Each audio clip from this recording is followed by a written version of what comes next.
Hello, and welcome to the Brooklyn Rail's 494th New Social Environment. I'm Nick Bennett, the Special Projects Editor here at the Rail, and I have the pleasure and privilege of being your MC today for a conversation with Dominic Chambers and Zoe Hopkins. We're thrilled to welcome the poet Tyhe Cooper here to close today's program. Before we get started, the Brooklyn Rail acknowledges that Black Lives Matter and that here in New York, we are on Lenape-Hoking, the unceded land and waters of the Wappinger, Canarsie, Munsee, and Lenni Lenape people of the Delaware Nation and Shinnecock Indian Nation. We encourage you to check the chat for a living document of resources and actions that we will be posting in just a moment. Over the past 22 years, the Brooklyn Rail has undertaken a miraculous journey, bringing together in a single monthly publication art, music, dance, film, theater, and literature, along with thoughtful social and political meditations. As a small nonprofit, we need your support. Your contribution will directly support our writers, guest artists, production staff, and operations here at the Rail. Please check the chat for more information and links to donate that we'll post in just a moment. But now to introduce today's guest and host, Dominic Chambers creates vibrant paintings that engage art historical models such as color-filled painting and contemporary concerns around race, identity, and the necessity for leisure and reflection. He is the recipient of the Robert Reed Drawing Scholarship from Yale University in 2018, among other awards. Chambers currently lives and works in New Haven, Connecticut, and his current exhibition, Soft Shadows, is on view at Lehman Maupin through February 26th of this year. Our host today, writer Zoe Hopkins, studies art history and African American studies at Harvard University. Her writing has appeared in Hyperallergic, White Hot Magazine, and here at the Brooklyn Rail. Without further ado, passing the mic over to you, Zoe. Thank you, Nick, for that wonderful introduction. And it's such an honor to be here today with Dominic, whose show is up at Lehman Maupin through the duration of the month, I believe. And it's an absolutely unmissable show. The work is just of really just luscious quality. So highly encourage everyone who has the ability to do so to see the show. And yeah, I'm so thrilled to be in conversation with you today, Dominic, and can't wait to get into the meat of these paintings. So without further ado, I suppose I'll dive into my first question, which is a question about the title, but also a question about color and form and concept. So the title of the exhibition is Soft Shadow, and I just want to kind of get a better understanding of what that means to you. I can't help but think of kind of Western discourses on Blackness, which use the word shadow or darkness to kind of describe Black people. And I know that that's something you're grappling with in your work. I know that color plays a big role in some of the themes that you're thinking about. And so I'd like to just get a sense of, how do you approach shadow as a form of color? How do you approach shadow as a form? I open it to you. Okay. Hey, thanks, Zoe. And thanks, Nick. And thank you all for being here. This is incredible. I love seeing all your faces on screen. And Zoe, that's a great question. So Soft Shadows. So the title comes from the idea of light. I was having a conversation with a friend of mine who's a photographer, and we were talking about the way in which light affects, the production of a film, the film quality. Mm-hmm. So we understand that the closer the light source is to an object, the more defined that shadow is, right? We understand inherently where the shadow might come from, what it could possibly be, because of our proximity to it. Now, what happens when that light source, becomes further distant? What happens to the edges of that shadow? They blur, they become soft, so to speak. And your idea of what that object or thing may be becomes illegible, and like that is a lot of times, our relationship to like institutions, to this country, that's the Black body's relationship to like whiteness, to be closely defined by a set of parameters and ideas. And so I wanted to remove that distance, so to speak, to allow my edges to soften, to allow these possibilities to be read. And so in doing that, I started thinking more about the idea of shadow working, which is a therapeutic practice that I'm currently participating in, where in which you like essentially, dive inwardly and you reevaluate, your sense of priorities, your relationship to your past, your family, your experiences, so to speak. And when you're enacting on that kind of work, Carl Jung, who's the psychoanalyst who comes up with the term, says that you encounter, your shadow self, and I just thought that was such a fascinating idea, that when you look inward and you renegotiate aspects of your identity, your relationship to your background or your history, that you can encounter this other version of yourself, this shadow self, so to speak. And so in this series, of this exhibition, like there's a number of encounters with my shadow self that I've set up, as a kind of allegorical approach, visual, so to speak, but also the terms of giving a visual image to the internal work that we're doing, and that for me just is something I'm deeply invested in. That's really interesting. I definitely picked up a kind of psychoanalytic turn in your work, particularly in this exhibition at Lehman-Maupin, where there feels to me a sense of this sort of like almost surrealist grappling with the unconscious or the subconscious. And I absolutely love what you have to say about shadows as a way of kind of accessing softness, as a way of encountering the self through a kind of unveiling. That really feels deeply relevant to a lot of art historical concepts and frameworks. And I wanted to ask also about the way that shadow kind of interacts with time and temporality in your work. I think we have this sense of shadows as being kind of fleeting and ephemeral, something that we try to grasp and cannot grasp.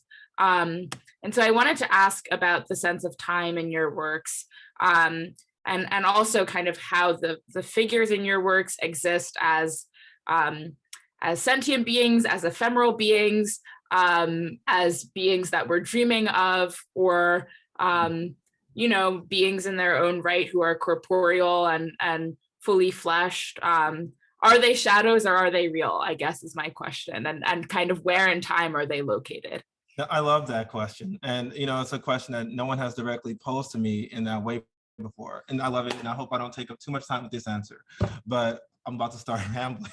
Please, go ahead. And it's because, we'll start with this painting that's on the screen, of the figure looking at this rainbow silhouette, and in doing the shadow work, that I've personally been invested in, I started to think about our historical models, such as like the role of the rainbow, in our historical paintings.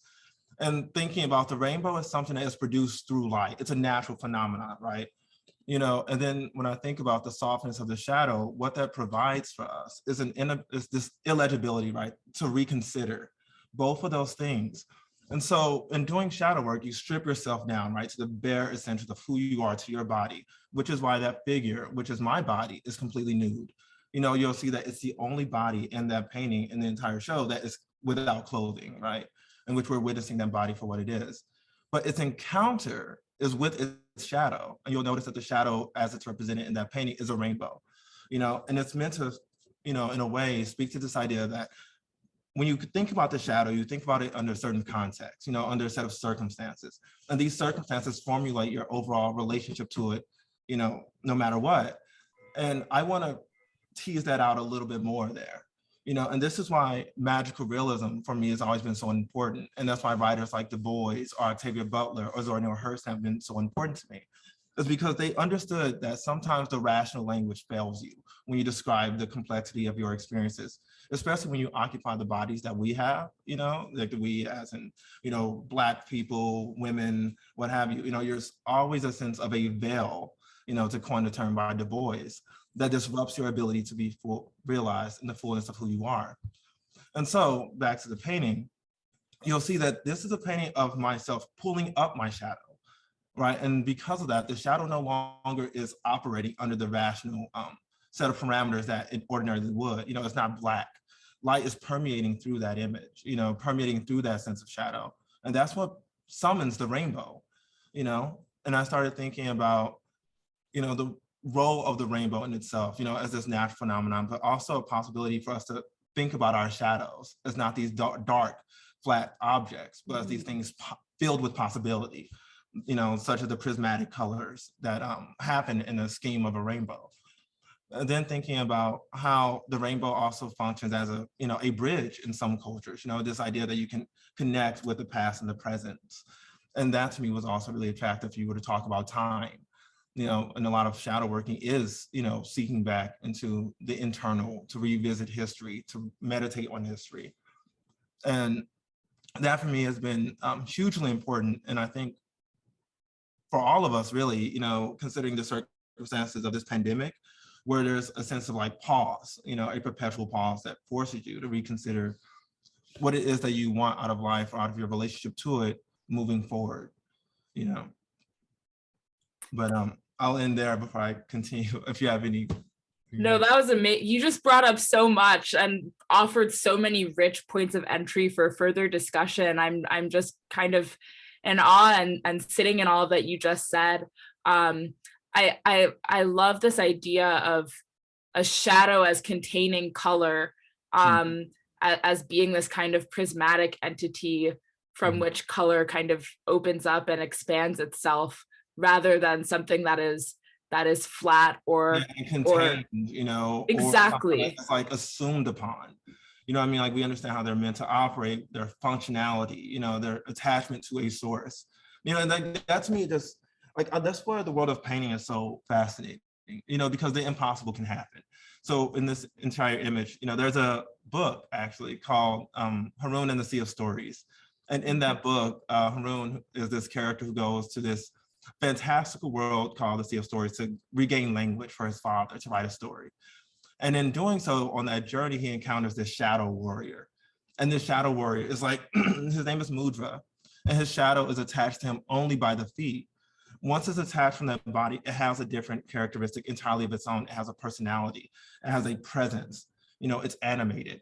And so even in this particular painting, you'll notice that the shadow, that rainbow starts at my feet, as I pull it out from underneath, So again, there's this communion with that shadow there, your engagement with the shadow can be a relational one, Absolutely. Yeah. In my first encounter in this painting, I sort of interpret it, or with this painting, I sort of interpreted it as a figure almost painting his shadow into existence, or perhaps the shadow is painting the figure into existence. That's really cool. That's actually really cool. I don't know if that was totally unfounded, but that's just sort of the first impression that I got. And I was thinking of both the figure and the shadow as agents unto themselves, right? And we think of shadows as having, right, as you said, they're attached to a body. They're unable to kind of make their own choices or act as agents. But I don't know, I love in this kind of mirroring gesture that we see, there's a possibility that the shadow is a creator, and there's a possibility that the body is a creator. So this painting was just so rich with insight to me. Okay. Sorry, keep going. I love that you brought that up, when you like the idea that the shadow, like the person is painting their shadow into existence, because I also love that shadows are markers of time in that sense. Like, throughout the passage of time in a day, you'll notice shadows start to move, but also understanding that your shadow exists in the past, right? And the way we understand time. And so I think about, there's a painting in the exhibition called Self-Summoning, and in that particular painting, it was about that idea, of reconnecting with like my past selves, which are now like, my shadows, so to speak, but yet they occupy the world and the rational space with me. You know what I mean? Like that to me is fascinating, in which your shadows are, the sources and our ability to reconnect to them, like that bridge is always open. So I don't know, like the read that you brought into it is not one that I intended, but I really appreciate it. Good. Well, again, it could be totally unfounded. That was just sort of a thought when when I came to the exhibition for the first time, that was something that occurred to me. And I'm really glad that you brought in this other painting, because I think it connects pretty firmly with my question about time. This idea of a self-summoning. I was also thinking about, another word that we might use for summoning is conjuring, which has this association with kind of ghosts, specters, haunts, particularly in Black culture. I've been thinking a lot about Toni Morrison's Beloved recently for another project that I'm working on. And just to bring in, this question of text and how text is related to painting. I think she has such a wonderful sense of the invoking of memory, of self-summoning, of the summoning and conjuring of ghosts. Anyways, that's kind of tangential, but it does lead to a question. I think it's incredibly relevant. Okay, incredibly good. relevant. Good. I'm glad. I'm glad I wasn't going totally out on a limb there. No, not at all, girl. Like, that speaks to like the spiritual vernacular of the Black community. Yes. That is really what that is. Okay, I'm so glad we can just get into that. I'm so glad. It's funny. Like, this is why I think our relationships language has to be one of constant revision. Because in bringing that up, there's a hesitation, right? And in bringing that kind of language into a conversation, I'm like, but that is a natural state of being, right? This idea of like the spiritual vernacular being a part of your rational vernacular, as opposed to seeing them as separate. That's what made Toni Morrison so amazing. She understood that, she understood that, and she understood the importance of like the spiritual vernacular existing within Black life. Like my mother was an evangelist. I grew up in the church, and there was like this idea that whenever you prepared your children for entering out into the world, like the sisters will lay their hands on you, like to say prayers to prepare you for entering the world, and I just think about that. Anyway, just in another context, but also thinking about the book by James Baldwin, The Fire Next Time. Like, one of the things that I love about the book is not only Baldwin's letter to his nephew, which is the letter that opens up the book, so to speak, but how does he end the book? You remember? Like, God showed no other rainbow sign, God showed no other rainbow sign. And so in a sense, you understand, not only does the rainbow in these paintings harken back to, the spiritual vernacular of our historical paintings, like the Fragonard, the Annunciation Angel, in which you look at it formally in terms of how a rainbow is meant to function, but you think about it in a literary context as well. The rainbow sign is a notice from God or this spiritual being that something is to reoccur again. There was a revisiting that was meant to happen when God showed no other rainbow sign. And so for me, when I think about these bodies shaped out of rainbows, it takes me on that entire journey, not only an art historical one, but also a literary one, and a spiritual one as well. And there's also, of course, I'm sorry. Keep going. Look, I'm like rambling right now. No, I was just gonna bring up, this idea of rainbows as a kind of beauty emerging after the storm, as well, the kind of calming, ethereal, natural presence that emerges after a tempestuous event in nature. And I've been thinking a lot about the kind of godly or ethereal in your work, particularly as it kind of interacts with or challenges the presence of leisure and rest, which I know kind of undercuts a lot of your painting. And so I just wanted to kind of ask about how, what some scholars might term the Black mundane, which is this idea of, Blackness just sort of existing unto itself, and it's not necessarily Black excellence, and it's not Black trauma. It just is what it is. It's just leisure, it's just rest, it's just presence. How does this idea of a Black mundane or a Black leisure kind of interact with this very ethereal, almost otherworldly quality that you're instigating in your paintings? No, I think it's cool because I'm going to quote Baldwin again. Please. It comes down to, disrupting our sense of reality. In our American sense of reality, our relationship to the Black body is a hyperactive one, right? And that's something that we all adopt. Like, I've adopted that shit. Like, when you're overworking, you acquiesce to the forms of capitalism to utilize your body, your vitality, as a form of currency in order to have upward mobility to exist, and that is how we've come, that's our sense reality. That has become the norm, the normative relationship to a group of people and to a normative body, to the bodies of those individuals. And so when you imagine that body as one capable of rest, of leisure, even though the circumstances that we have necessitates that, it disrupts that, it disrupts what you imagine to be possible. And that's where it becomes surreal, the fact that seeing a body that is used to turmoil and strife and overcoming, existing in states of stillness, that alone, makes heaven and earth shake, you know what I mean? To quote Baldwin.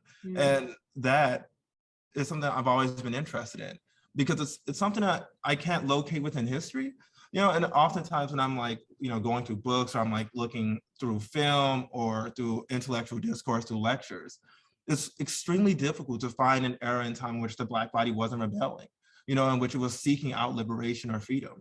There almost isn't one. And so in doing that, you understand that you can only imagine that within the fictitious world, right? Within the imagined space, within the surreal, within the spiritual one, right? I think about Alice Walker's book, The Color Purple, in which the protagonist is enduring such hardship, looking for peace after life, to endure those circumstances. And that to me is a very tumultuous state of existence for anybody, I don't know if any of that makes sense, but for me, that was really important in terms of how I wanted to think about leisure as this thing that we're in constant pursuit of, but never is actually obtainable. Or perhaps it is, but we understand the conditions are necessary for it. Completely. Yeah, the politics of rest, it's an absolutely kind of obscured sense of Black resistance. I think we have this idea of Black protest as being necessarily, as you said, hyperactive, necessarily in struggle, but there's something also about our bodies at rest that is a performance of refusal, a performance of fugitivity from the duress of capitalism, particularly racial capitalism. So everything you said absolutely resonates on the level of politics, of consciousness, of what are the possibilities of media and painting as well. And I know that you've engaged a lot with kind of magical realism and with authors who are challenging our sense of what is real and what is fictitious, which leads me to my next question. So I know that in a lot of your paintings, the figures that you're conjuring are from real life. And I believe many of these are kind of self-portraits in the Lehman-Maupin show. Correct me if I'm wrong. But you also have, they're existing in these settings that are fictitious, that are conjured kind of from memory or from imagery that you're encountering in books or poetry. And so I'm wondering if you could kind of speak to the relationship between real bodies and fictitious or imagined space, particularly as it connects back to this earlier question around rest and the ethereal. How and also kind of if you could give us more insight into how you create these landscapes. What is your process for imagining them and for painting them? So there's two parts to that. One is because I only recently got my driver's license. Oh my gosh. Congrats. There's two parts to that. So the reason I bring up the license part is because I was always a passenger whenever, I was in someone's car. And so whenever we go on road trips or go to different cities or different states, we would be on the interstate. And when you're on the interstate, you're always seeing these rural flat landscapes. That's what I would see when I would be looking out the window. These very flat landscapes that are almost vacant of human life. I didn't see another person on there. I just saw tons of fields passing me by all the time, And I don't know, I've always been fascinated with that point in time for me as landscapes like that became a mark of transition, of passages, but also thinking about earlier works of mine, which are not included in this because they're about 5 years old, in which I would make these large drawings and I would make these black boys in these flower-like fields. which were a reference to these Greek mythological fields called Elysian fields, which is a place in Greek mythology where the virtuous and heroic would go to rest. And there would be these luscious green fields with all these flowers and apples. And those fields became important for me, and they manifest again in the work here, these kind of flat landscapes, because that's not where you would locate the Black body ordinarily.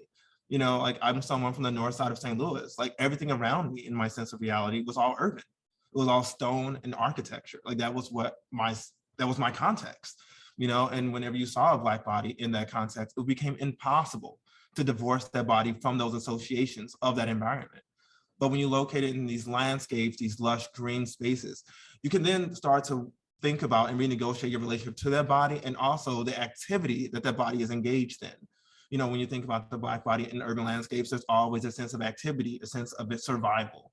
Either you're, hustling to make ends meet, you're, going to the basketball court, such as in this particular painting, or, your mother is out working 4 to 5 jobs. Like that is our condition. It's a hyperactive location. And so within my works, I remove a lot of that. I want to remove as much of that as possible, because you can start noticing those landscapes as not only transient spaces, ephemeral spaces, they're imagined spaces for damn sure, because they're all coming out of my mind. Like they don't actually exist, right? While they may have a reference to things that do. And that collectively can help you formulate your relationship to the Black body and leisure in a new and refreshing space. That mundanity is completely important, and it's made possible when you remove that context, the urban context. Yeah.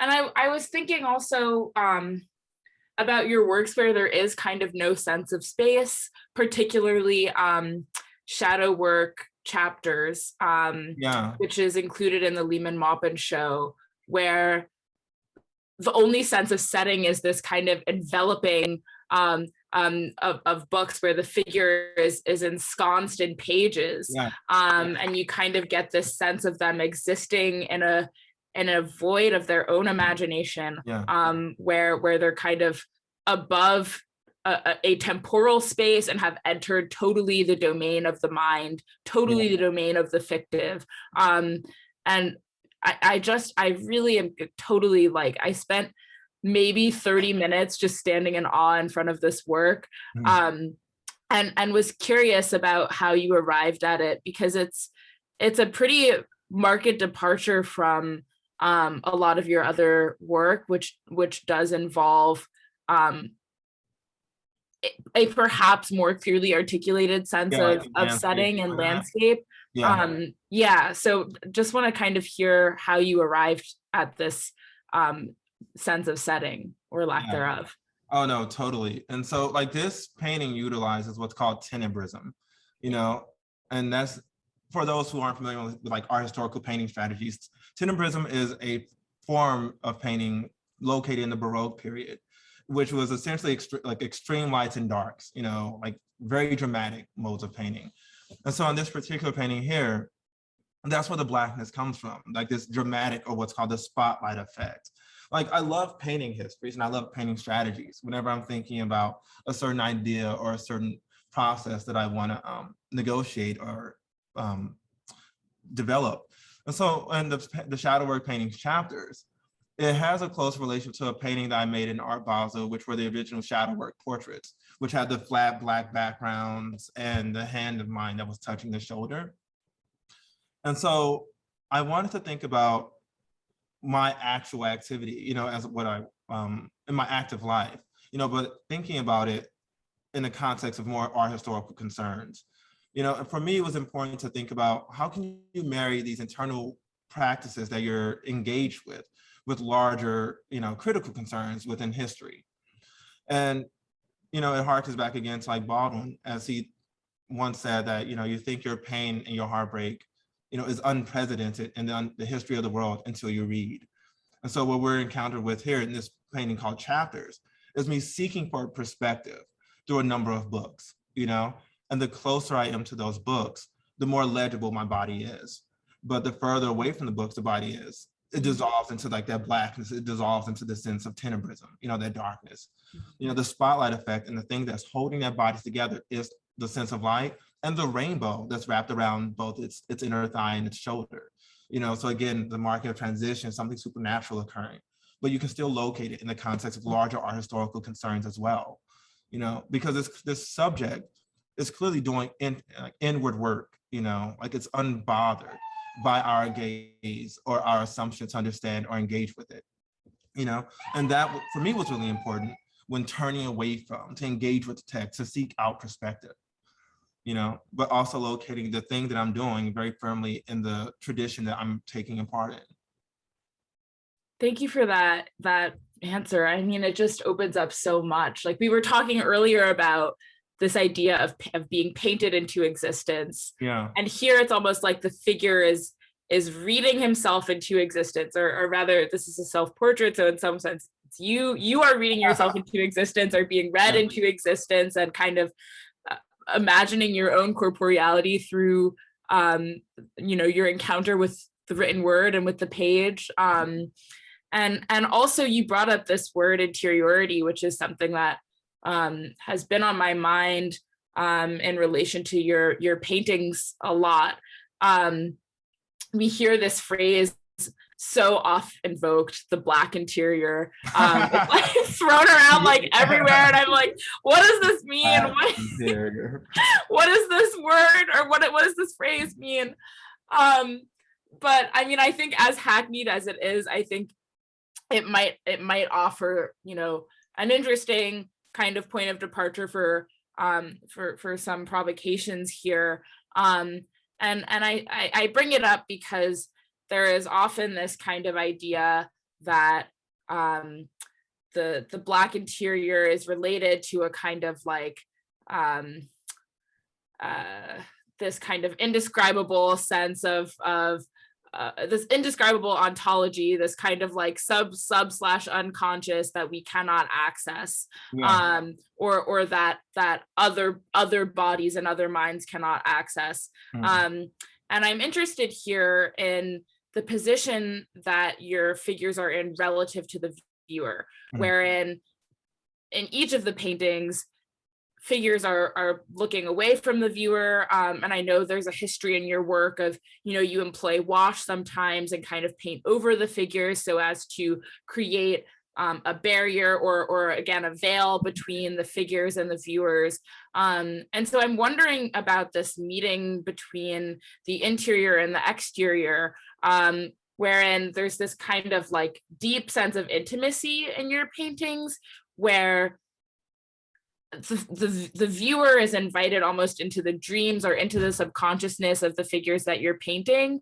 But at the same time, there's this kind of distance that is implied by the turning away from, or the kind of, again, the veil between the viewer and the subject. And so I'm just wondering if you can talk a little bit about how interiority and exteriority are meeting or clashing in your paintings. That was a very long-winded question. I apologize. Oh, no, I thought it was great. I thought it was totally great, because it's true, like the Black interiority thing is like this subset of like concerns that we may or not have access to, or extremely opaque way of describing it. You know what I mean? And what I try to do is like, I try to provide an invitation to the Black interiority in my paintings. You know what I mean? Like that's what we're really engaging in if you're engaging with what the activity that the subject in those paintings are. And so with all of my subjects turning away from, the viewer, it can be seen as one, a removal or, refusal to acknowledge, to be looked upon or to be observed as an object of desire. But also, if someone was to turn away from you, you can also look away with them. You know what I mean? So as a viewer encounters this object, you're faced with a subject engrossed in a number of texts. Clearly there's something that this individual may be searching for or looking for also, but I hope that through my visual depiction of it, there is a sense of like the psychological space of the subject, if the painting could be a personification of such a thing, and in that moment you're able to commune with that subject, not wanting anything from them or asking for their attention, but to seek out, the similar things that they also may be seeking out, like that's what's cool when you encounter an object that provides you with questions or paths that you may not necessarily know that you wanted to, engage with. Like that's what makes art objects so cool, is they provide a number of questions, you know, a number of different intellectual concerns in which you can participate with them on. You know, some viewers may engage with that painting, they might see it as a refusal or turning away from. They may not be incentivized to slow down, to stop, you know, to meditate with the subject in that image. You know, but I do believe that most viewers will. You know, like some people are, you know, deeply invested in trying to understand what your interior space is. You know, too often, you know what I mean? Like too often it's like what Du Bois describes as the veil. You know, like that Black interior is an illegible one. You know, you're shielded off because of this veil that's perpetuated by another individual. You know, and what I'm interested in with these particular works is an acknowledgement of what that veil can look like exteriorly, you know, like to pull it back, to join in, you know, the veil with another. Yeah. And I almost encounter your paintings as like, I have kind of entered the dreams of somebody else in a way. I love that. It's fascinating to me. You know? Yeah, like they feel very enveloping. And there's a sense of being almost like in a trance as I step into these dreamscapes and I step into these rainbows and worlds of color that I can feel are so you know, we've used this word magical realism several times, but I think there is like a certain magic, a certain quality of captivation about your paintings that really sets them apart. And so I think there's often this discourse around, you know, kind of the Black interior, the, you know, the gaze, and kind of this idea of opacity, right? This idea that Blackness, because it has been historically, you know, gazed upon as this viable ontology, this viable body, this viable object, that we have to sort of close ourselves off. Mm-hmm. But there is kind of an invitation in your paintings that I think is really, really lyrical and compelling. I wanted to, oh, I'm sorry. Did you want to interject? Oh, no, not at all. I was just going to say something. It doesn't matter, but go ahead. No, everything you says matters. Everything you say matters in this space deeply. So please, if you wanted to add, go ahead. No, I mean, I really do think about this idea of that, you know, when you go into a certain kind of painting, you develop a different kind of vocabulary. You know what I mean? Like a spirit, you kind of revisit a vocabulary that you once lost in certain ways, to look at a painting through a certain lens that you oftentimes, you know, forsake, you know, or gotten over, you know what I mean? It's like, I don't know, become reacquainted with that language, you know, that language of viewing again is really important to me. Like that vernacular of observing, like that's fascinating. Yeah, and we've circled around the idea of vernacular, of a vernacular of kind of discourse of the written word.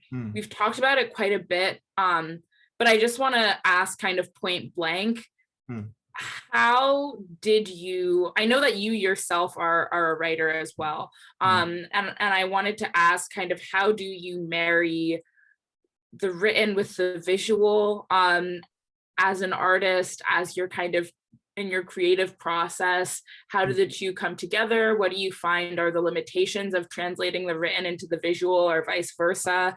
And also kind of why reading as a specific mode of intellectual engagement instead of writing or painting, or why are your figures so often depicted reading?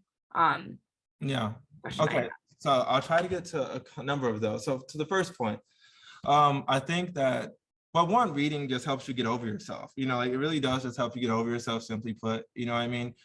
And that's so important, you know, because if you think about like the fact that you haven't lived on Earth twice, you know, this is your first go at this shit, and all the number of mistakes you make, it will suck to know that you're the first one in history to have gone through this shit, you know? That's a lonely position to be. Like that just sucks. But what's great is that, you know, these books are artifacts of those who have endured, who have experienced certain things, and their stories and their letters of heroism, so to speak, are recorded for you. You know, like they're recorded and they're in documents that you can get to, you know? And that for me, just in life, that is like just fundamentally important, you know? But it also thinks about like when it comes to my own writing, I'm hyper aware of languages, like language capacity to fail me. Like there are certain things internally that you can't holistically describe, because we haven't adopted a relationship to language that is adequate enough to describe what it is that you may internally be negotiating, right? But we don't go into society that teaches you how to nurture that kind of spiritual language. Like it's often jettisoned in favor of a more pragmatic and practical one, right? Because you have to live in the world, you have things to do, you have a system you have to, acquiesce and participate with. I understand, but as for myself, and going back to magical realism, is that magical realism really is just an acceptance and an acknowledgement that your experiences are sometimes absurd and they are sometimes like irrational. They don't make the most sense. That's why I love shows like Atlanta. I don't know if any of you have seen it, but Atlanta is a show written by Donald Glover in which it's essentially the most beautiful and accurate depiction of how surrealism affects urban environments, what their activities and what their occurrences and experiences might actually be. And so for me, I try to figure out the best way I can deploy that kind of framework to painting and to image making, right? These internal issues that I'm currently negotiating. What is the visual allegory for that? How does metaphor function? How can you create an image for the internal issue, where a space where language fails? Now, you can't write out everything, but I can, perhaps give you an image that will allow you to formulate the language of your own. And that for me is really important when I shift in between, each mode, is understanding what the limitations are for one and what the opportunities are for another. And so I try to remain in that space, if that makes any sense. Absolutely. I to call upon Toni Morrison again, she writes, and I'm paraphrasing here a bit, but in her introduction to Beloved, she writes that, language is the substrate of the text, but the limitations of language is also what the text is trying to explore. It's trying to kind of rupture the way that we experience those limitations. And I don't know, I kind of feel like your work is a visual translation of that sentiment almost, wherein the textual and the written and the experience of reading is clearly so essential to your work, but it's really more so this space, this imaginative space that we enter into through reading and writing. That's really what's guiding and driving the kind of sentiments undergirding your work. Like writers like Bois understood that, right? Like that's why he came up with the idea of the veil, because he understood, like, when you're engaging with the world as dynamic, as complicated as we're dealing with now, sometimes rational language just won't cut it. Like it's not enough to walk into a space and like, this man is racially profiling me. That person would just say, no, they're not. But what you're experiencing. You know what you're experiencing. And Du Bois is like, no, I have a language for that. I have a vocabulary for you. Read this book, and this is what you're experiencing here. It's called a veil. And I just love that a writer can deploy that, to understand that, hey, you may not have had or developed a language or vocabulary for that particular occurrence, but I have one for you, and then I'm gonna leave this book for you. You're gonna use this book as a tool to navigate those things, and that's how, like, I think artworks can also have that capacity, that function, if it's within the heart and the desire of the artist to pursue it.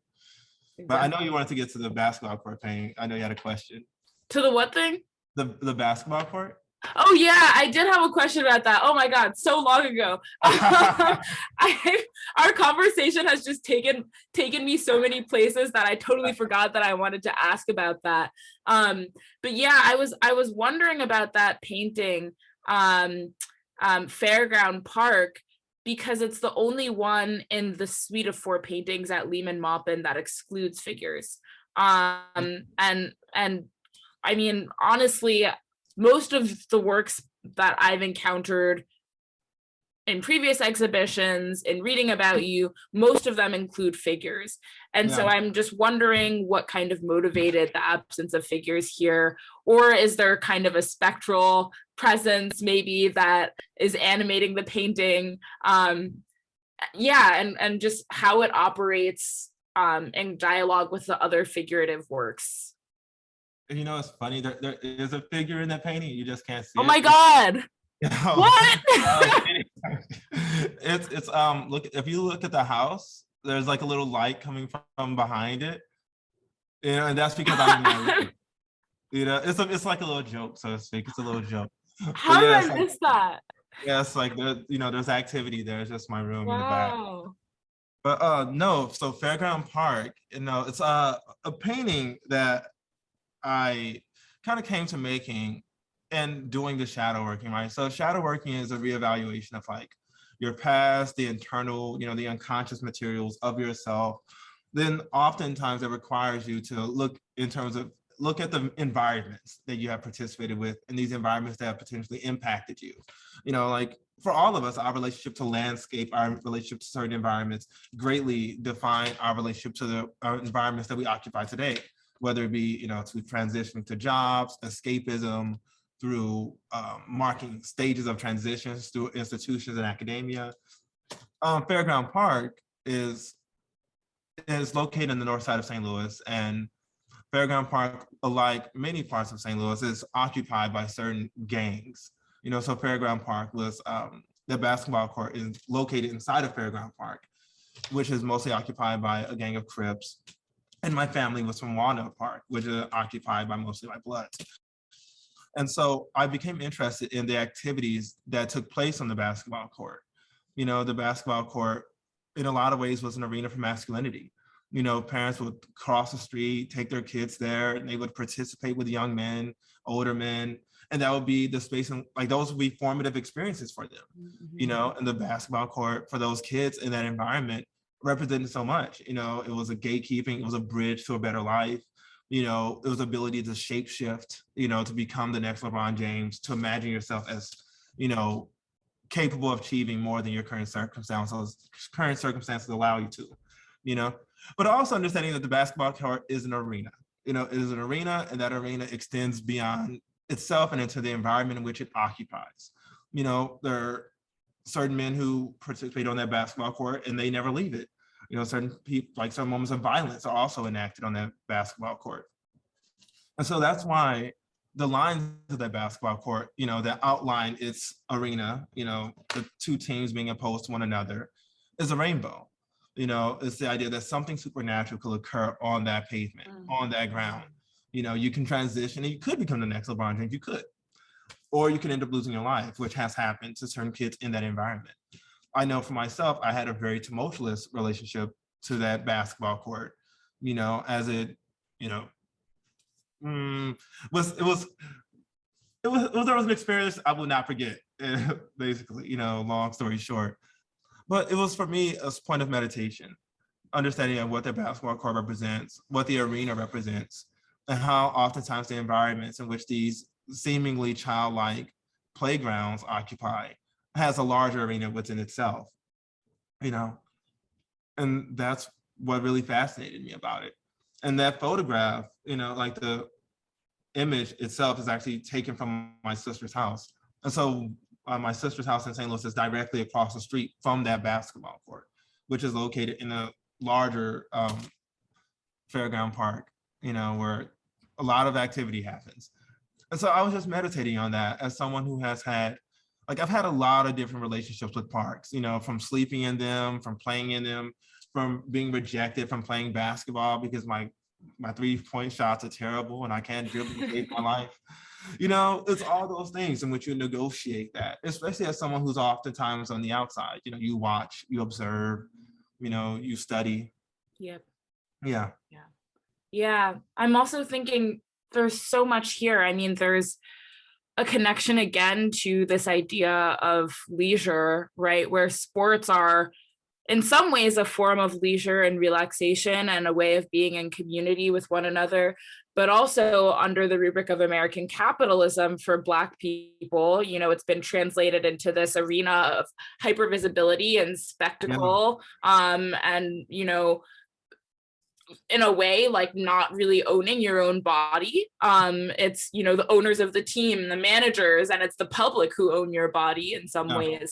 And so what does it mean to then strip the court of the visible bodies? And to place, I'm still shook that I missed the figure in the painting. But a little house, the light in the and it's cool because that's where I spent a lot of my time. go to the basketball court often. If you notice, like the basketball court doesn't have, the rims, it doesn't have the hoops. Exactly. There's no benches around it. And that feels kind of surreal in a way too. Yeah. You literally are just looking at that arena, like right. everything else aside, like the basketball court is now just a landscape, like right. it's just a part of that environment. Like that's what it represents. Like all the other stuff aside, you're still in an arena. That's what happens. Like ball is life, game is life, and that's how, some people live by that code. Exactly. But there is this absolute sense of the uncanny here that I think makes this a very surrealist painting. Like you're kind of unsettled by the absence of the hoops and of people. You have this signifier of the basketball court in the lines on the ground, but even those are rendered strange by the kind of like rainbow, rainbow coloration happening. And then you have this gray sky, the steely landscape, and which, makes the rainbow yet even more shocking in your encounter with it. So and even look at the surface of the basketball court. So if you notice in the lower right-hand corner, there's a sense of removal on it. Because what I'll do is I'll typically sand down the medium and then reapply the paint. And so you'll get a sense of activity as though that court has been treaded upon. Right. It's not completely, even in its representation, completely solid and untouched. You understand, like there has been, movement, activity across that surface. Yet there is no evidence of any individuals occupying it. You know what I mean? So again, there's like that presence and absence of something being there, something not, something being taken away from, then reestablished. I hope that provokes that question. When you look like who touched that court first, whose hand was there, who has treaded upon it, what I mean? Yeah, and again, this idea of shadows and ghosts feels, it's given a kind of material substance in the way that you've worked with the paint and erased and reapplied it. It's this kind of layering of presences that and absences that I think again speaks to this question of the shadowy or the spectral and kind of history colliding onto this one very vexed and agitated but simultaneously quiet site of spectatorship and of play and all of the things. I use that word too, quiet, because for me, when I look at this painting, there is a silence to it. I think about that a lot whenever I engage with someone's work. It's like, what is this painting like saying? And some paintings are very quiet. Like Agnes Martin's paintings are so quiet to me. Whereas like when I look at someone's like Lynette's paintings, it's almost as though I hear the subject in her paintings. Yes. Like the mood she captures, you can hear them. You can really hear them if you look at that work. Like an activity, the settings in which they occupy, the blowing of the grass in that field. Like she's really good at depicting that in art. Like, like you really do have that visceral sensation. And I wanted to remove that from mine, since these are distilled moments from like my past, like the ghosts of my past, so to speak, these environmental landscapes. And I just wanted something quiet, just like very frozen cinematic like image, distilled in time, and you can have that. Absolutely. One of my favorite books is Tina Camp's Listening to Images. Wow. And she talks about this idea of quiet being a frequency that's not silent. She kind of disaggregates quietness from silence. And she says, quietness actually has a sound. It's actually something that you can hear if you listen carefully enough. And it takes that level of kind of like really, really intense attention to what you are hearing and what's happening in front of you. That if you just, pause for a moment longer or keep listening for a moment longer, you'll be able to hear the quiet. And that just, I sense that in your work a lot. That reminds me, I'm not sure if you're like a fan of like old school conceptual artists. Like one of my guys was John Cage. Oh boy. I know he's like a high ticket for a lot of people, but like John Cage, like, one of his pieces of the performance of silence. Yes. Of him sitting at that piano piece and he would just turn pages. And the thing is, like, to your point, you are hearing quietness, you're hearing stillness in that moment, as he performs it, in front of a piano. I don't know, I just thought like it's interesting because I'm like, oh my God, maybe that's what he was also invested in as well. How did I miss that? No, it's amazing. He's a titan. Really, really OG. Yeah. We owe a lot to him. But yeah, and I was thinking also in so many of your paintings, or two of your paintings specifically in this Lehman-Maupin show, you have a kind of multiplying of figures, where you have in self-summoning, you have these kind of shadows surrounding the main figure who's sitting on the steps, and then in the title is escaping me. The shadow with the two. Yeah, exactly. Yeah. Exactly. And I wondered if we can linger for a moment on that idea of kind of doubling or multiplying of the selves. And I don't know, I was maybe thinking of these paintings as a kind of visual instantiation of double consciousness or two-ness, a kind of splitting of the self. And then also a third idea that's kind of lingering with me is, again, in connection to the rainbow, and that as a kind of doubling, right? You have these like double rainbows, and again, colors kind of multiplying themselves. I just dumped a lot on you, but wondering if we can talk in contrast to this idea of quiet and silence, the kind of loudness or multiplicity that your paintings are evoking as well. Yeah. Okay, so to the first point about the multiple figures. So like in the painting Self-Summoning, I'm someone who's very obsessed with like upper mobility. Like that's been something that I've adopted. That's definitely a toxic trait in like my being. I am so sure. Anyway, on a more serious note, I was thinking about this idea that like, what if you could summon like past versions of yourself, like from your childhood? It's like if you could resummon these individuals now, and they can help you make sense out of the world around you today, And, part of that pulls from this idea of ancestry. Have you ever read that book by Colson Whitehead, The Underground Railroad? Yes. And how like the slave, I forget what's the protagonist name. Was it Cora? Is her name in the book? Is it Cora? I think it's Cora. Yeah. So Cora decides to run away from the plantation. She there was two tries, right? The first time she didn't decide to go, and it was because of her mother. Right, the Colson writes that, the inactivity that prevented her from escaping and pursuing freedom was because of the parts of her mother that existed within inside of her. Now when she actually does decide to leave the plantation, when she gets, the motivation to do so, the Colson writes that it was her grandmother. And so it was a sense that she could summon different parts of her ancestry to give her the strength that she needed to move forward. And I love that. And so for me, if you look at this particular painting, you'll notice that is also the only painting with architecture in it.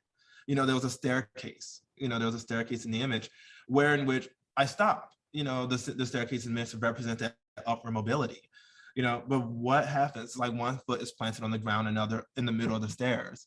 As you stop there, I have summoned, these past versions of myself, these quieter, more meditative versions of myself to invoke stillness, to reconsider. And so they're communing with me, but they're all a product of my past, of that moment in time.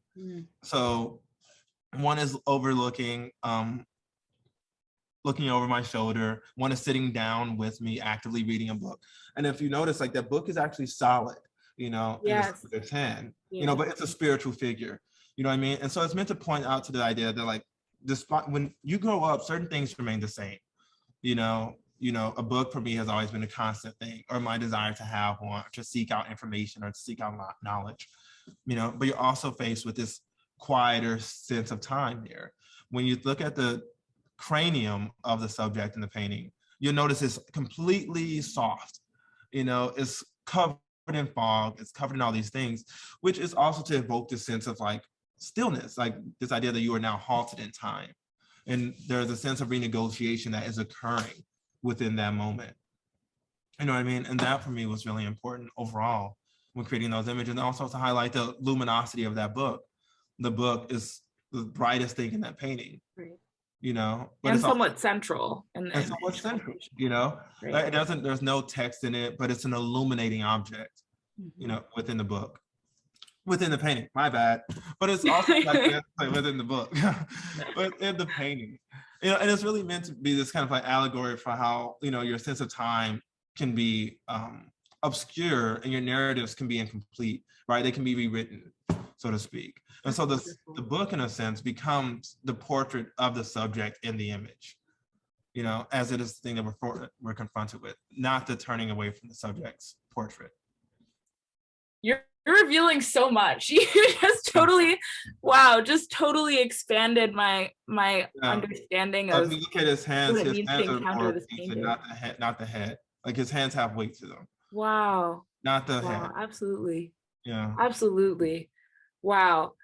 Well, I see we're coming up on 2:00, and I know that there are, we're past 2:00.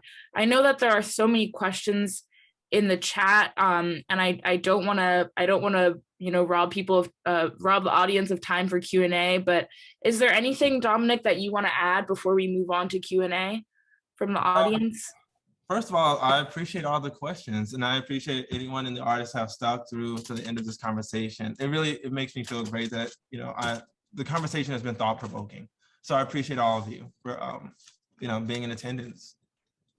This has been so profound and really one of the honors of my year thus far, to be in conversation with you. I feel like the way you speak about your work is just really, really rich, and I'm so glad that I was able to see your show and that it will be up and I'll be able to revisit it, and can't wait for more.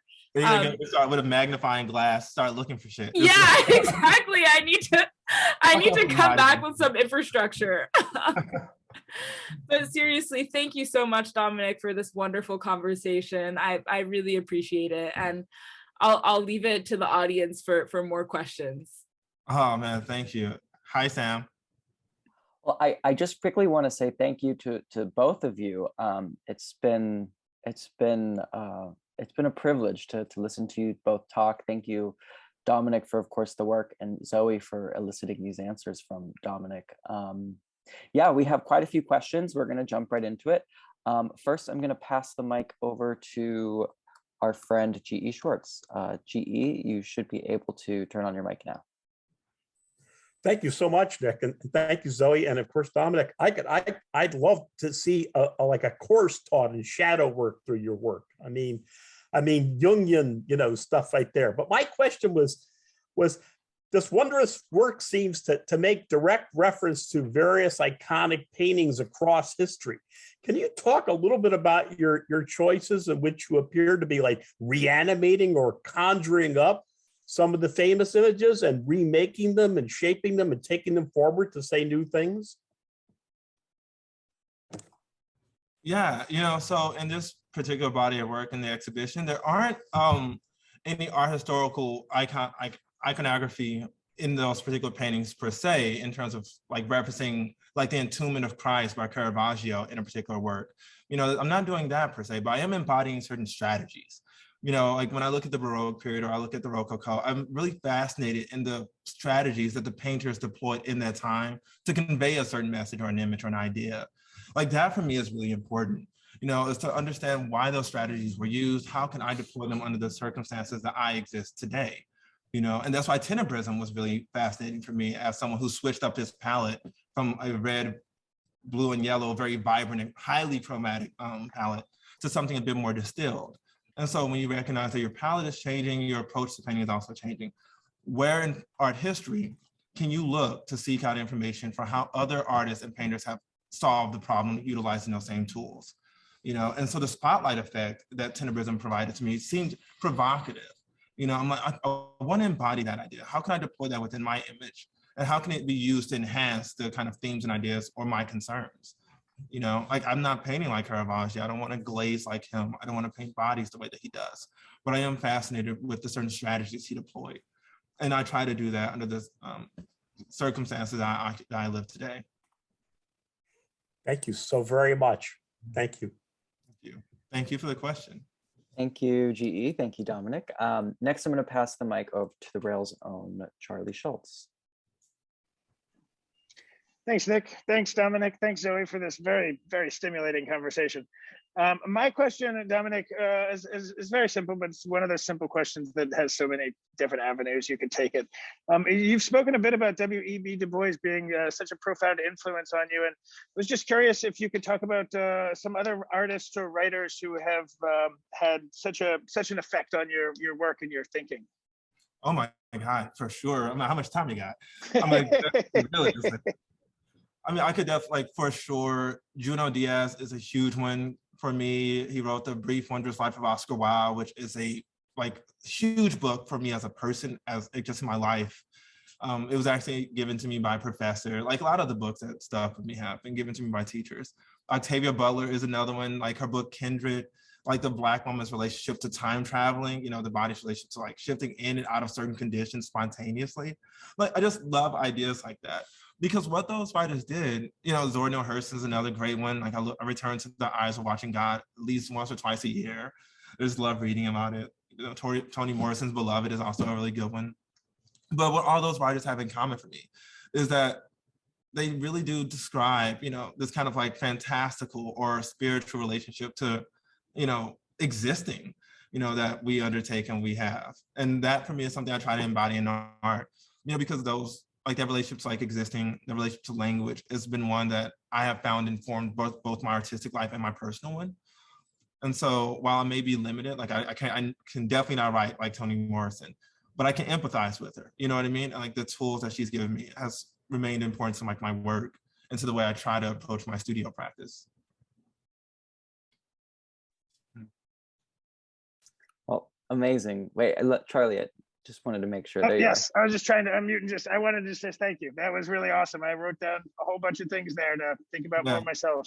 And if you ever need book lists of like books that have informed my practice, I can send a couple to all of you. Like there are some great books that if you have time on your hands, I recommend a couple. Well, I will make time. Yeah, okay. Book lists are always welcome. Thank you, Charlie. If I can be so greedy to maybe ask a question myself, I'm curious, and this is for you, Dominic, but also for you, Zoe. Magical realism has come up quite a bit in today's conversation, and I'm curious, Dominic, on the term on fabulation or fabulism, if you're familiar, and what, more importantly, like how do you relate to that, or how would you define that in your work and in your general process? I am not familiar with that particular term. Just okay. Well, like the fabulous, is it meant to be akin to like the extravagant or the adornment or at all? I mean, to my understanding, yes, it's like an extension from magical realism of areas it doesn't necessarily fit in that kind of genre. Is it a literary construct? Well, it is, and that's why I'm curious, because you know there's a lot of crossover between you know, your role as sort of well, not necessarily your role, but your approach as an artist and also as a writer and as a reader. So that might just be one that kind of lingers in the background to consider. Yeah, but it's one that I want to learn more about. So I appreciate you bringing that, you know, up. You know, and I mean, magical realism gets brought up. I mean, really because there are certain writers like Marquez who they acknowledge magical realism as the norm. You know, like it literally just exists amongst a group of people. You know, like I remember there's a book on the Surrealist Manifesto by Andre Breton. And in it, he talks about and mind you, he's one of the godfathers of like the surrealist movement. And when he visits Colombia, and he has this famous line in which he sets foot on the land for the first time after getting off his flight, he says, "Oh my God, why am I here? This is the most surreal place on earth," right? And I just love that he acknowledged the entire environment as being, you know, a subversion of rational expectations, you know, because he understood that what happens in those spaces, what becomes normal to like that group of people, are not in alignment with his, you know, based off the context, you know, being a French writer coming over to Colombia, like there is a sense of realities that are meant to hit an impasse between one another when they intersect, you know, and plenty of people live that way. And it's important for me to like recognize the absurdity of just being, you know, like navigating this world, inhabiting the body I do, this kind of things that may happen to you. Like, I just find it extremely fascinating to be able to make sense out of those things. No, absolutely. I mean, yes, the absurdity of it all. But this connects back to your book list, so I look forward to we can exchange some, Nick. I would love to talk about that one. I have your email, so we're gonna exchange. Well, it is. I would love to be included in such an exchange if I'm welcome. Like Zoe gets pushed out, like, yeah. No, of course. Zoe, you're at the front of it. I would love to know, including Tina Campt and some others that you mentioned. I would love to know what you're reading as well, Zoe. But I want to thank you both so very much. It's sort of our tradition. We're going to pass the mic over to Fong now to ask our final question of the day. So Fong, there you are. Thank you. Thank you, Dominic. Thank you, Zoe, for a very spirited conversation. A lot of energy, a lot of terrific ping pong game, I must say. So I don't want it to be the last one. Is there more question, Nikki, before I go? If anyone else has a question, I encourage you all to share in the chat, but we'll go to you for now, Fong. Okay, thank you so much. Again, you talk about two things that struck me very much during the course of your conversation. One is, of course, the body that carries history, which is exactly, the essential thing that we always remember from having read The Beloved, which whenever I get the chance, I always quote her 1993 Nobel Prize speech, always, in which she said the first sentence from our childhood that we all remember the phrase, "One upon a time." We always, that's how we build our own history that we carry through the body, whether it's damage, whether it's nurture, or wherever the way that we associate with our body as a site of memory. But I was also thinking, since you talk about magic realism, one thing that struck me in one interview where Bois was recounting with his conversation with his father, who was a lawyer who hated law and loved psychology, talking about when he first came to Buenos Aires and not quite remember how to describe the very first memory of Buenos Aires, whether the house, the gate of their home or not, to Borges, simply because he said, if I remember the house in the morning I arrived, in that afternoon, I'm recalling the first image of the house. And then the evening, I'm recalling the second image that built from the first one. So therefore, it's becoming elusively collapsed. And I'm telling you the memory, which is so interesting. That's why the desire to make painting is concretize that very memory, Dominic. That's exactly what most visual artists would claim, to concretize, anchor that very image so at least it's last as it's made as a painted image or sculpted image, whatnot. My question is that I like the fact that you reference the teacher from with the previous undergrad or Yale, and can you name a few who was important to your early formation? Because that's very important. I don't always ask this question, but because you acknowledge them, who fed you the right book to read, painting to look at and whatnot. Can you just name a few? I have another question too that follows. Absolutely, I can, because those teachers are my life. Like, they really are some of my best friends to this day. So the teachers, I call them my pillars in a lot of ways. They're the teachers I encountered at the St. Louis Community College in Florissant Valley. That's where I first started, my education. So my teacher, Eric Schultes, Bob Langness, Michael Quintero, Linda Vrederveld, those four, those four, they were like my pillars. They uplifted me. They made sure they always challenged my mind.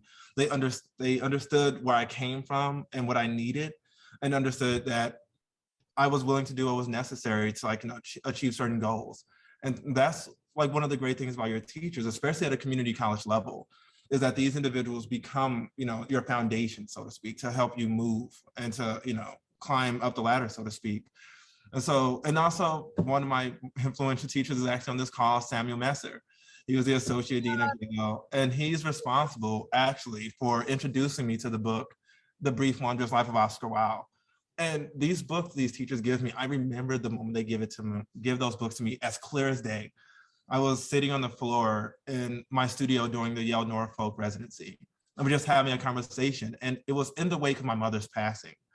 And it was the fact that my professor introduced a book to me that became my foundation. You know, like that book became the tool that I used to help overcome certain tragedies, you know?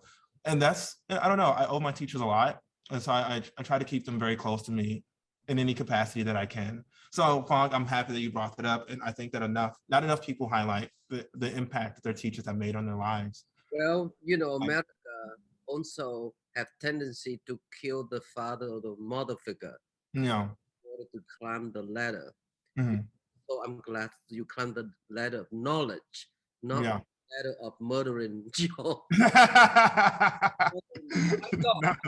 Not yet. My father and my mother figure, absolutely mentors, so to speak. Cool. So therefore, I wouldn't call Yale's graduate school Yale anymore. Yeah. Yale lately. All right. Second question is very simple, Dominic. The idea of using image, double image shadow, multiple shadow, which is part of the plenitude or hybridity, which magical realism also thrive upon, you know. I wonder whether you have also looked at Francis Picabia late works, where he really painted, you know, image over image, has a significant influence David Saleh for sure. But just a very curious. Oh no, actually not at all. I have not been familiar with his work at all, but I would love to check it out. Okay, cool. Yeah, no, I wasn't as familiar with that one. When seeking out this work, I actually looked at a lot of my teachers' work from community college. You know, like those, they're not in the canon, you know, in terms of what people would immediately, you know, call to mind when they think about my work. But they, like, you know, they're in my canon. And so like some of my paintings, you know, borrow from certain references I made to like old teachers' work in community college because I remember what they meant to me, you know, the impact that those images had on me. But I wasn't familiar with that particular artist's catalog of work at all. Cool. That's it, really. You know, I can't wait to see the show. Thank you so much for the conversation. Thank you, Zoe. Thank you. Thank you, Phong. I appreciate you. Phong, for your wonderful questions. Yeah, thank you so much, man. I appreciate it. Oh, it's a great pleasure. Super nice to have you on, and definitely go see the show soon. I just paid visit to Sam last Sunday. Oh yeah? Yeah, and I'm gonna come your show as soon as tomorrow. And because everyone here to do the same. Passing the mic back to you, Nikki. Thank you, Phong. We were trying to get a hold of you. Sorry to put you on the spot, but Sam, are you able to, I think your mic is now enabled. Yeah, I think it is. There you are. I'm not good at this. Hey, Sam. Hey, Dominic. Just wanted to, yeah. No, go ahead, Nick. Sorry, you raised your hand earlier. We were trying to get your question, but I wanted to make sure, we passed you the mics, and you'll have the honor of asking today's last question. Okay, well, I'll do that. I wasn't trying to ask a question. I was just trying to figure out how to write something before, but it's not a question, Dominic, but the one thing that you spoke of, and I was, when you said about, I've known this body of work of people reading and the idea of leisure, and we've talked about Whitman. But when you spoke of just seeing the body in that way, it was when you spoke of actually being in St. Louis and the urban environment. Yeah. I thought of, during all the Black Lives Matters demonstrations last year, I was reading these statistics that most whites in this country do not know a person of color. And so that their image is been brought to them.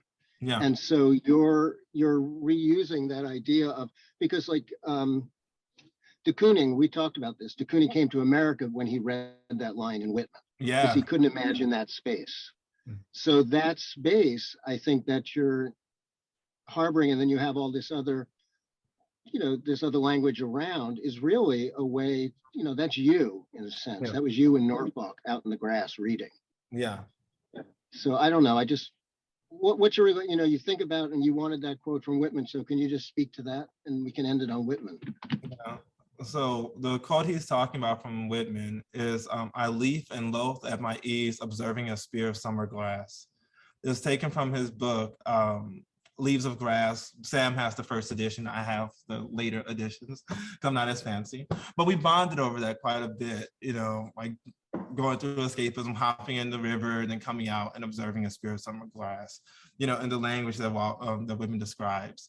And really, like, I just remember bonding with Sam over that because it really did feel like a space I wanted to be in. Like that's a space that I wanted to get to, you know, and it's like language embedded like that pursuit for me, you know, it made it real, you know, as something that you could participate with. And it wasn't dissimilar from like Guston or de Kooning, you know, as Sam references, you know, and it remains true for myself, you know, and then also from, I think a Song of Myself, if I remember correctly. Yeah, Song of Myself. Yeah. Yeah. Well, thank you all. I think that's a perfect transition now to poetry. Firstly, I want to thank you all so much. Thank you, Dominic. Thank you, Zoe. Thank you, everyone, for your questions. Thank you, Sam. Here at the Rail, we have a tradition of ending our community events with a poetry reading, and I'm thrilled to welcome our poet laureate of the day, Tyhe Cooper, to the stage. Writer Tyhe Cooper works in experimental prose, poetry, and digital language art. They are the senior production assistant here at the Brooklyn Rail. And Tyhe, the stage is yours. Thank you so much, Nick. And thank you, Dominic and Zoe, for an incredible and really joy-filled conversation today. I'm so glad that I get to read alongside this discussion because I was, you know, sort of furiously taking notes the entire time. But one thing that I was wondering about, and I feel like I was able to feel this when seeing the show as well, was that idea of community through, or like communing with a work that you're engaging with. And so I'm going to share two pieces today. The first, I'm actually going to share my screen so that you guys can see it as well. But I'm particularly thinking, Dominic, of what you said when you were saying that you think heartbreak is unprecedented until you read. And so I'm reading today about the experience of feeling seen through written work. And this is on Bachelard and Gladman and Barda. The house allows one to dream in peace. On a Sunday morning at 4:08, I wake up in the middle of a panic attack and vomit Sour Patch Kids and popcorn into an already full trash can and fall asleep as the sun rises at 7. And always in our daydreams, the house is a large cradle. From age 3 on, I dream of the roof lifting off the first house I remember and 2 men dropping a rope ladder from a helicopter to kidnap my mother. I dream this from 3 walk-in closets. Life begins well. It begins enclosed, protected, all warm in the bosom of the house. The first time we visit Jimmy in Baltimore, we eat shrimp from a plastic container on the counter of a cold house. Later, he adopts a stray cat. These are my first scars and the oldest marks on my skin. We shall come back to the maternal features of the house. On Easter in 2008, Mom forgets how to get out of bed, and I show her how to run the Matchbox car along the floor. Her hands are purple veins and worn soft from years of chlorine. In the past, the attic may have seemed too small. It may have seemed cold in winter and hot in summer. Now, however, in memory recaptured through daydreams, it is hard to say through what syncretism the attic is at once small and large, warm and cool, always comforting. I sleep in closets for most of my life until Bodie and Kale move out and I clean out their rooms, 1 room and a closet, after falling asleep on their bare mattress. They take their sheets and leave their posters. I look up and put the sentence where they wanted to tell me the house should be, and everything starts or stops going to work. The sentence allows one to dream in peace. And always in our daydreams, the sentence is a large cradle. Life begins well, it begins enclosed, all protected and warm in the bosom of the sentence. We shall come back to the maternal features of the sentence. In the past, the sentence may have seemed too small, Language may have seemed too cold or too hot. Now, in memory recaptured through prose, the sentence is at once small and large, warm and cool, always comforting. And this was all architecture, all the reading I had done. I am reconciling my body with the home by building both of these structures from prose and blue yarn, stitching all these things together with red thread, the line. Renee Gladman says she works on space by drawing, and I realized that I have been working in space by making. I have been constructing architectures with yarn, flower, wire, thread. In their conversation with 192 books on One Long Black Sentence, Fred Moten and Renee Gladman describe writing and drawing as a way to extend yourself into two-dimensional space. I've been writing in space to create space, and I've been creating things that I can hold to stretch myself, to reaffirm my presence in the three-dimensional world. I've been trying to provide myself with the structures I imagined as a child. I've been knitting a bag that is box, the box I imagined as spaceship, as the underside of a Land Rover, the shoebox turned diorama. This is a hopeful object. It is made of what I am made of. If we opened me up, we'd find beaches. I open me up and chlorine and nail polish and denim spills out, blues and reds all over.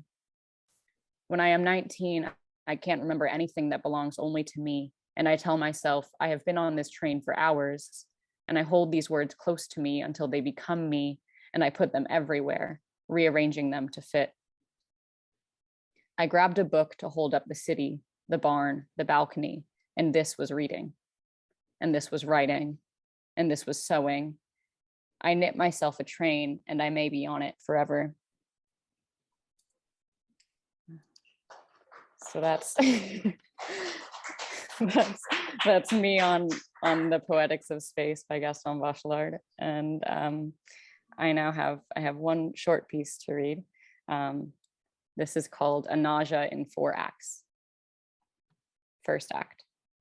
I am shelving the poets by name and feeling the sounds of want hit my stomach and guts like bricks or hockey pucks or arcade coins, shifting into a thick, oily liquid, bobbing, knocking against my ribs, settling in the canoe of my groin and up again, like bile or something. Second act. I am sitting in the R train on my way to 36th Street and 4th Avenue, listening and noise canceling, and I have the thought, which I write into the wrong notebook. It should have been me, and it was. Meaning that, during, Mia and I were in the kitchen, and she asked me, and I told her, that if someone were going to feel this, the rising bile, the arcade coins, that I would rather it be me. And it was, and it is. Third act. And now, in a new way, looking at the exit sign to the right of screen 3 at the Angelica on West Houston, I repeat these words to a new, real, imaginary, possible audience so as not to forget them, unable to light my phone screen with my notes app. I'm getting my hair cut in 7 days. Do you think you'll like it? And I'm thinking that the tense here is interesting, like, tell us one thing you learned and one thing you forgot. Fourth act. I feel the dawning of a new perspective, watching the first person slow TV live stream from behind my multifocals over the heads of every body in front of me, of these two people who I am not, never have been, and never will be. I remember, calmly and without catch, standing so close and looking up and letting the cliche collect in the corners of my eyes, counting to 3 into their mouth and running in opposite directions, listening and shouting over my shoulder, knowing it all brand new. Thank you. Thank you so much, Ty. What a wonderful way to conclude today's event and to start off the week. Thank you for sharing your writing with us. Thank you so much again, Dominic and Zoe, for your wonderful conversation today. I encourage everyone to make their way to Lehman Maupin to see the exhibition. And we have, sorry, I'm reading the wrong thing. We encourage everyone to view our archive of these conversations on our YouTube channel, where we will upload today's conversation shortly. And last but not least, we'd like to also thank Paula Aristea, Vaso, and Dominic at Hecate Studios, and of course, Alejandro, Sarah, Fiona, and the extended team at Lehman Maupin for making today's conversation possible. Join us tomorrow at 1 p.m. for a conversation with Esther Adler, Randall Morris, Mark Pascale, and Lyle Rexer on the Joseph E. Yoakum exhibition at the Museum of Modern Art. We will conclude with a poetry reading by Carolyn Funk. You can now all turn on your microphones to say hello and goodbye. And congratulations, Dominic. Bye, Dominic. See you, Sam. Ty, that was amazing. Congratulations. Everyone. Thank you so much. so much for Thanks, tuning Dominic. in, everyone. Thank Thank you, you. Dominic. Thank you, Dominic. Thank you, Zoe. Amazing, Ty. Guys, thank you. Wonderful. Thank you, Thanks, Ty. Mom. Congratulations. Happy Valentine's Day, everyone. Thank you, Ty. Valentine's Day. Happy Valentine's Day, everyone. Bye. Much Thank you love so to much, all. Dominic and Zoe. Thank you for the great reading, Ty. That was just Yeah, perfect. that was It incredible. was stunning. Please, if it is possible to send the link, Ty, I would be so appreciative. Right? Oh, thank you. Renee Gladman is like my everything. Bro, she runs my life. I'm obsessed with her. I'm literally obsessed. Yeah. So glad to know you're a Gladman stan. I love it. Isn't that great, G? This is exactly why the rail does what the rail does. These young people. Yeah, I loved it. That was incredible. I'm like, my God, like, fool, that just made me want to get back in the studio. Thanks. I Ty. love that. Thank you so For real. much. I'm like, just like it invoked something. I'm like, Yeah. oh, I'm Absolutely. so honored. That's the feeling I had when I was standing at your show, Dominic. So I'm Wow. glad that we could be in that conversation together. yeah. I'm like, okay, like, Oh. touching me right now. but okay. Once the Omicron that calms down and dies, we Mm. will have a big dinner on Yeah. the rail where Zoe can come out, you can come out, we can hug and meet each other. Yeah, I would love to. That sounds fabulous. Yeah. We'll meet in this sentence until we can meet in the house. Yes. Yes. Exactly. I mean, I'm feeling so great, you guys. You have no idea. Yeah, so am I. Like, that was like, man, to end on that note, damn. Yeah. It's like, damn. My Monday is made. Yo, I was like, this Y'all are gassing me by too week. much.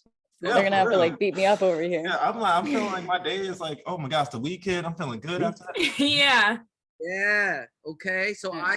I won't play basketball, but I will teach at community college because Yeah, same, exactly. I cannot teach. You don't want me on your basketball team.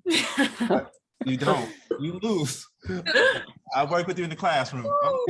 Classroom. congratulations, big love. Big love. Everyone, have a lovely day. Okay. Thank you all Likewise. so Have a much. good one, y'all. Thank you all. so much. Everyone. Bye now. Take care. Be safe. Bye. Ciao. So proud.